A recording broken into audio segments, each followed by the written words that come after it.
Quand on est responsable d'un tout jeune concept store, à peine 1 an d'existence, on imagine qu'un confinement, qu'une fermeture forcée, c'est clairement une épreuve de survie. Oui, ça fait mal, ça fait très mal. Effectivement, moi j'ai ouvert la baladeuse le 28 novembre 2019 et quelques mois après l'ouverture, on partait sur un bon trend, hein. Les gens étaient contents de nous découvrir et on savait qu'on allait pouvoir faire de belles affaires et puis un beau bout de chemin avec notre clientèle. Et puis effectivement, on nous annonce déjà une première fermeture lors de la première vague. Ça nous a fait mal, mais on s'est dit on va se réinventer, on va rester optimiste. Et puis là, on se prend une deuxième fermeture à un peu moins d'une année d'existence.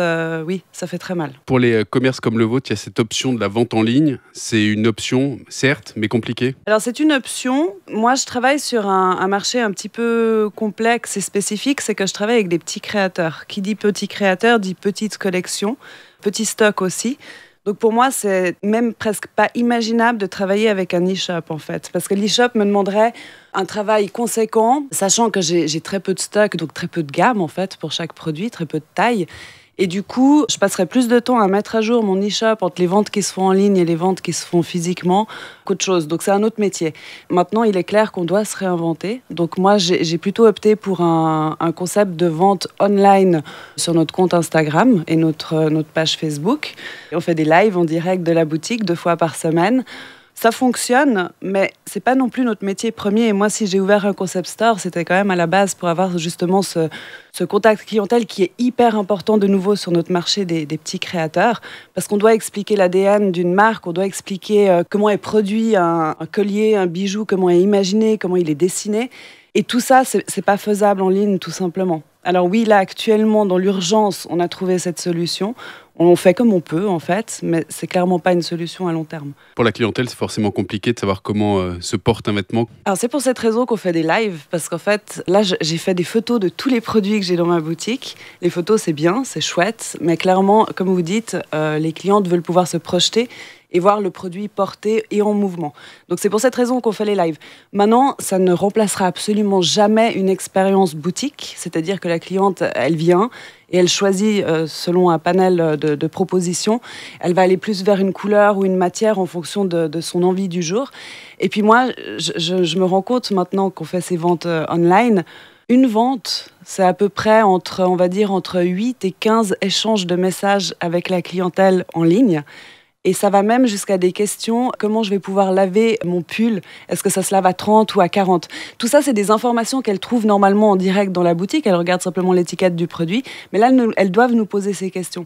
Donc en fait, une vente online nous prend un temps, mais hyper conséquent, plutôt que de la vente directe, en fait, tout simplement. Économiquement, vous en êtes où aujourd'hui ? Alors économiquement aujourd'hui, c'est la galère. On va pas se le cacher. Moi, je suis une personne assez optimiste, mais là, je suis hyper pessimiste parce que je n'ai qu'une année d'existence. Donc, je pense ne pas avoir les reins aussi solides que d'autres qui existent depuis quelques années, puis qui ont eu le temps aussi de créer leur trésorerie et puis d'assurer leurs arrières.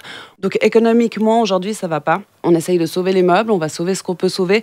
Moi, clairement, ce concept store, je l'ai ouvert avec mon cœur, je le fais avec mes tripes. J'ai envie de continuer et je vais tout donner. Mais à un moment donné, il va falloir qu'on nous aide réellement. Parce que là, par exemple, je viens d'apprendre de manière officielle que j'aurais pas le droit, en tant que directrice de mon entreprise et seule employée, j'aurais pas droit à mes RHT. Alors qu'on a fermé mon commerce il y a maintenant 3 semaines. Pour moi, c'est terrible. Donc économiquement parlant, je dois continuer à vivre aussi. J'ai 2 enfants. Je vais pas pouvoir tenir des mois comme ça. Alors on nous annonçait une réouverture potentielle pour le 29 novembre. On verra ce qu'il en est. Mais si on peut pas rouvrir début décembre, moi je vais au-devant de gros problèmes économiques. Ça, c'est certain.